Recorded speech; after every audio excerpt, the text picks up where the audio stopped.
Hili eneo mnalofanya uchimbaji tayari lina mtu mwenye leseni, mnafahamu hilo?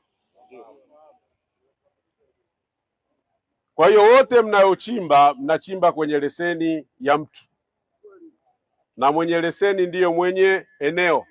Baada ya ile kodi ya serikali, lazima muwe na makubaliano na mtu mwenye leseni, ambapo mwenye leseni tumemwelekeza kwamba umati huu wa watu 2000 ambao wanaongezeka, wanaweza kufika 3000, lazima kuwe na vyoo, kuwe na utaratibu, msiharibu mazingira. Sasa kwa sababu mko hapa zaidi ya miezi miwili mnafanya hiyo kazi,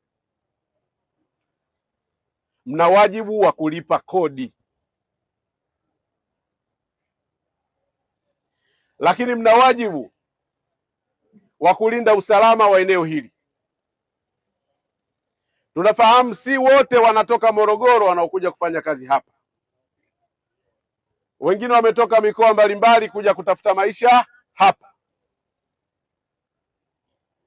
Tuna wajibu sisi watu wa Morogoro kupitia ofisi yetu wa serikali ya mtaa kuwatambua wote ambayo mko hapa.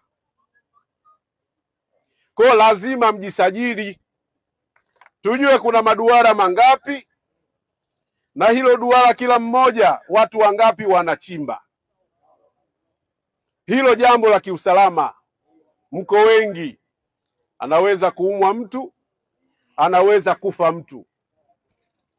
Lakini jambo ambalo linanisikitisha, ambalo wachache wenu wanalifanya, inafika mahala mnapigana humu ndani, mnaumizana, jambo ambalo likiendelea humu sitosita kufunga huu mgodi, kila mtu arudi kwao. Mmekuja kutafuta maisha kihalali, ni wajibu wa serikali kuweka mazingira wezeshi kwenu ili mfanye hizo shughuli kihalali. Kwa kuwa serikali yenu inawapenda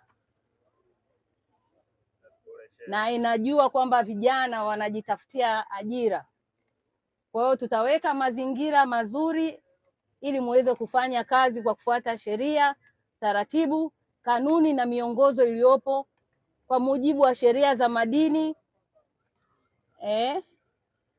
lakini pia na sheria zingine za nchi.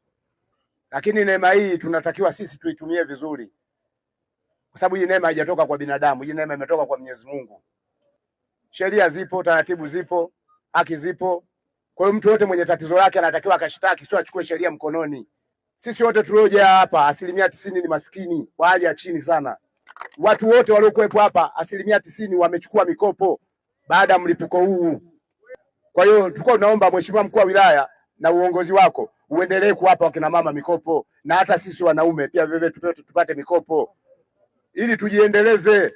Tunaomba sana tupate kibali cha vilipuzi. Kwa hiyo tukipata kibali cha ulipuzi, nahisi kazi yetu itaenda kwa umakini zaidi.